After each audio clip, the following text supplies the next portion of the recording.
मानव का मन संसार में कभी संतुष्ट नहीं होता है। ये मानव मन की विशेषता है। जिन जिन वस्तुओं को पाकर, जिस पद को पाकर, जिस धन को पाकर, जिस गाड़ी लाड़ी बाड़ी साड़ी को पाकर, जिस फैमिली मकान दुकान को पाकर मनुष्य आज खुश है, कल उन्हीं चीजों के बीच में असंतुष्ट जैसा दिखाई देने लगता है। ये मनुष्य के मन की आदत है। थोड़ी देर में ऊब जाता है और थोड़ी देर में परेशान हो जाता है, थोड़ी देर के बाद खुश भी हो जाता है। मनुष्य बड़ा विचित्र प्राणी है। इसको पहचानना, इसको रीडिंग करना, मनुष्य को संभालना एक जटिल कला है। और जिनका ज्यादा रिश्ता मनुष्यों के साथ में है,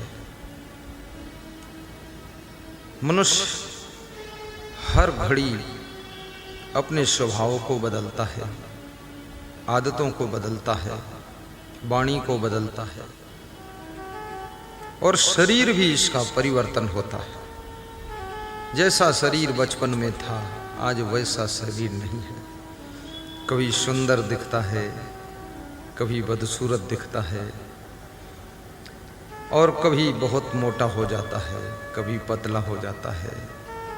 कभी नींद बहुत आती है, पत्नी भी समझाती है इतना ना सोया करो। कभी नींद बिल्कुल नहीं आती है तो पति समझाता है थोड़ा सो भी लिया करो। बड़ा विचित्र है इसका सिस्टम।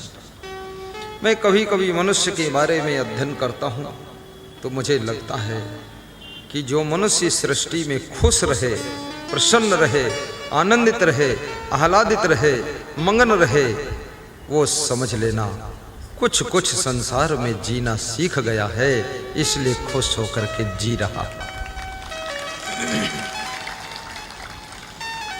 एक विचारक ने कहा है, दुनिया के झमेले हरगिज कम न होंगे। ये संसार के झमेले तो कभी कम नहीं होते। संसार को समुद्र भी, ज्ञानियों ने कहा है कि संसार समुद्र है, संसार सागर है।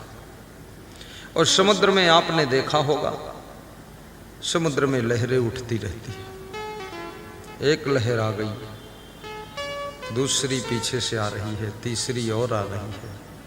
पहली लहर मिट गई है, अब दूसरी चढ़ गई है, दूसरी मिट रही है, तीसरी चौथी पांचवी आ रही है।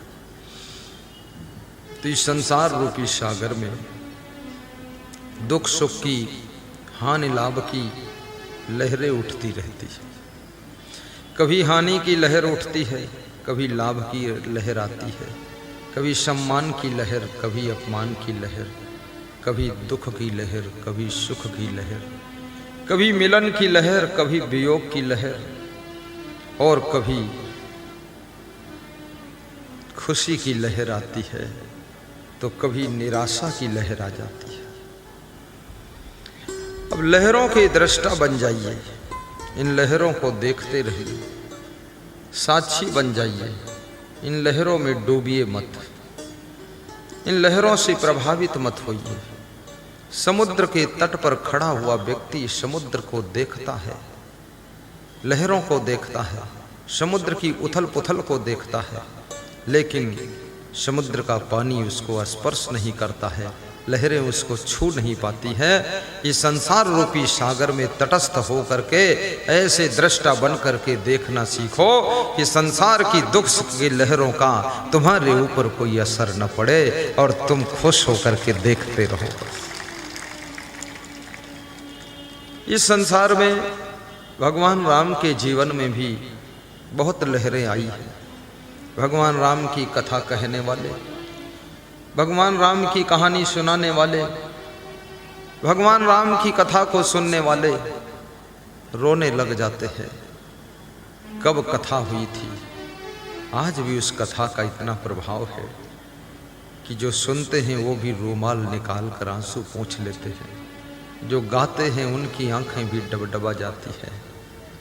और जो देखते हैं वो भी रोने जैसे लग जाते हैं, क्योंकि राम कथा कहते कहते, कृष्ण कथा सुनते सुनते आपको अपने जीवन की भी कथा कुछ कुछ याद आने लग जाती है। राम कथा और जीवन की कथा एक में सम्मिलित होकर के तुम्हारे आंखों में भी आंसू छलकने लग जाते हैं, क्योंकि अपने जीवन के प्रसंग भी याद आ जाते हैं, इसलिए आंसू आ जाते, दुख आ जाता है। और जो मनुष्य कभी कभी रो लेता है उसको हार्ट अटैक होने की संभावना बहुत कम हो जाती है, इसलिए महिलाओं को हार्ट अटैक बहुत कम होता है। ये कभी कभी रोती है, कभी कभी रोती भी है और कभी कभी अपने पतियों को रुलाती भी है, तो पतियों को भी हार्ट अटैक नहीं होता है, क्योंकि महिला को शास्त्रों में मोह की मूर्ति भी कहा गया है। नारी के साथ में कठोर से कठोर पुरुष भी ममता के सरोवर में डूब जाता है। एक डॉक्टर मुझको मिला आज के करीब 35 वर्ष पहले, शुरू में मैं प्रवचन स्टार्ट किया था, तो बोला बहुत दुख हो जाता है। तो हमने कहा क्या दुख होता है? बोले नौजवान बच्चा मर गया है। तो हमने कहा तुम डॉक्टर हो, तुम तो समझते हो कि मृत्यु लोक है। बोले मैं समझता हूँ, मेरी जो डॉक्टराइन है वो बिल्कुल नहीं समझती है।